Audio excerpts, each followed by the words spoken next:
இந்த வீடியோவில் நம்ம என்ன பார்க்க போறோம்னா, மீனராசிக்காரர்களுக்கு தமிழ் புத்தாண்டு 2026 எத்தகைய ஒரு ஆண்டாக இருக்க போகுதுங்கிறது சயின்டிஃபிக் வேதிக் அஸ்ட்ராலஜி முறையில் அறிவியல் சார்ந்த இந்திய வேத ஜோதிட அடிப்படையிலான ஒரு முறையில் நம்ம பார்க்க போகிறோம்.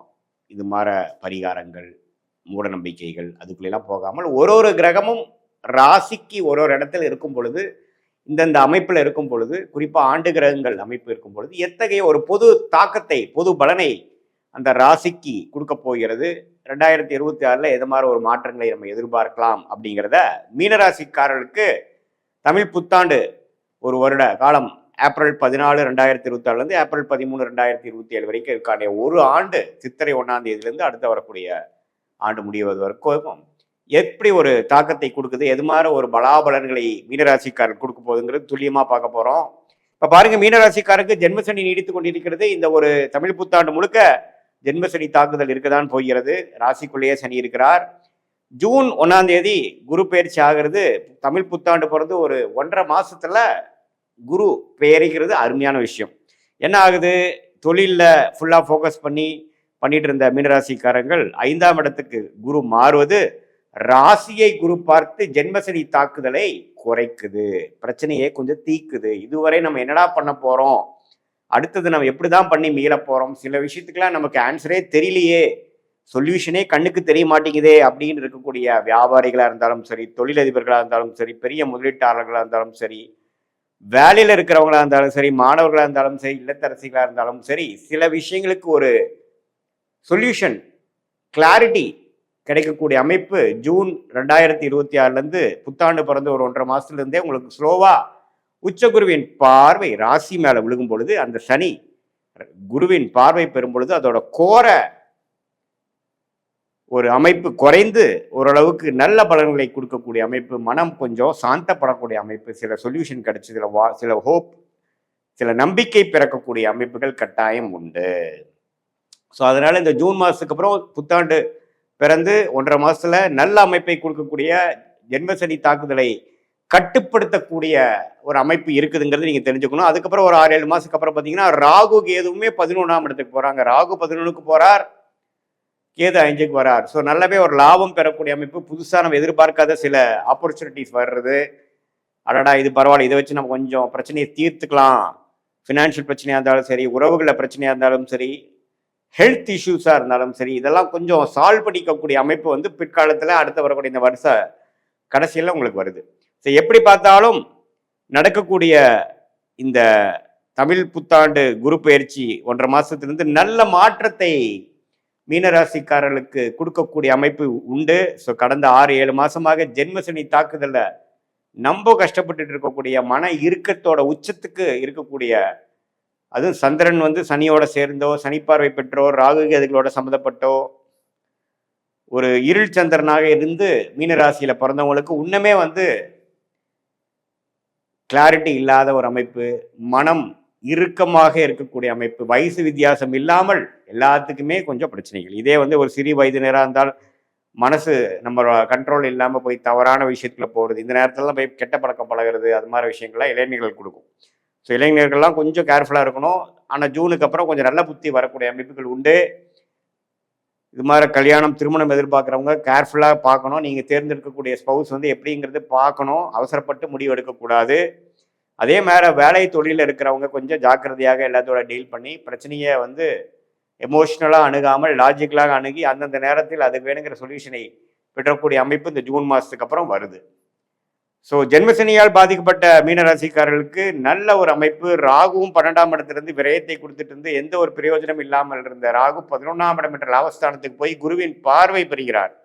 இதெல்லாம் ஒரு அற்புதமான ஒரு மாற்றத்தை கொடுக்கக்கூடிய ஒரு ஆண்டாக மீனராசிக்காரங்கள் ஜென்மசனியை தாக்குதலிருந்து மீண்டு வரக்கூடிய ஒரு ஆண்டாக இருக்குதுங்க. ஸோ இதை வைத்து நீங்கள் கொஞ்சம் ஓரளவுக்கு பிரச்சனையிலேருந்து உயர்வை நோக்கி நீங்கள் போகக்கூடிய அமைப்பாக யூஸ் பண்ணிக்கணும். ஜூன் மாதத்துக்கு அப்புறம் நல்ல பலன்கள் உண்டு.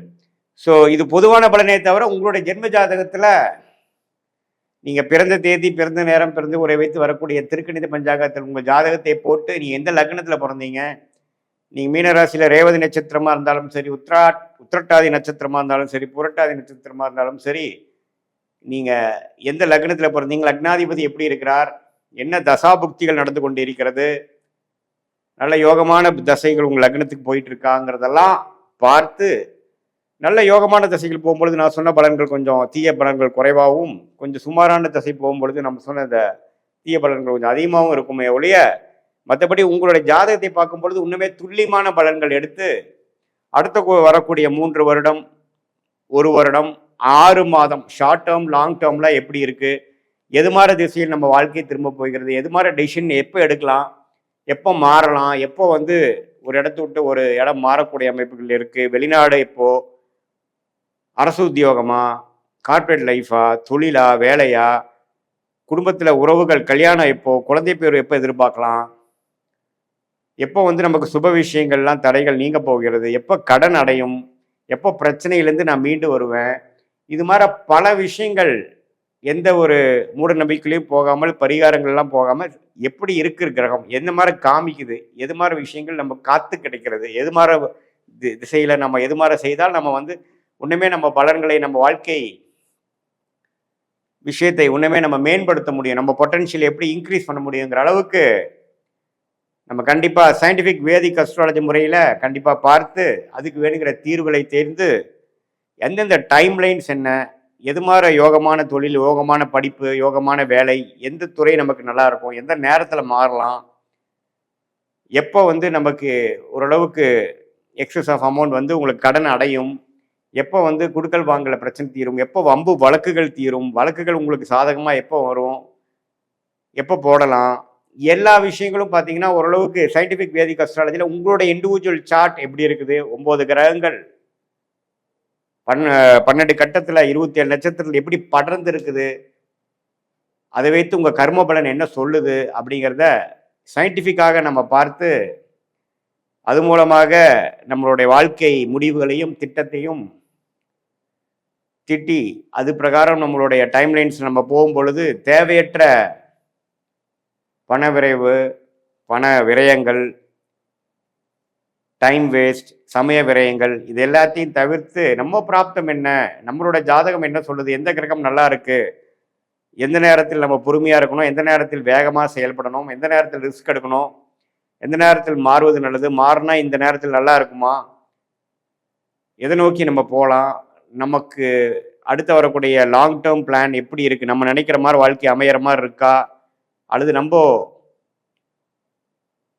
ரிஸ்க் எடுத்து நம்ம மாட்டிக்கூடாதா அப்படிங்கிறத எந்த விதத்திலையும் மூட நம்பிக்கையில் போகாமல் துல்லியமான பலன்கள், நம்ம கிரகம் எந்த அமைப்பில் இருக்குது, திக்பலம், ஸ்தானபலம், திருப்பலம் பொறுத்து உங்கள் கர்மா எப்படி செயல்படுங்கிறத துல்லியமாக பார்த்து அது மூலமாக நல்ல கிளாரிட்டி பெற்று வாழ்க்கையில் தேவையற்ற விஷயங்களை தவிர்த்து நேர்முகமாக போய் எந்த ஒரு எதிர்மறையான ஒரு எண்ணங்களை போகாமல் வாழ்க்கையில் எளிதில் வெற்றி பெற முடியும் என்று சொல்ல விரும்புகிறேன். மீண்டும் மற்றொரு காணொலியில் சந்திப்போம். நன்றி, வணக்கம்.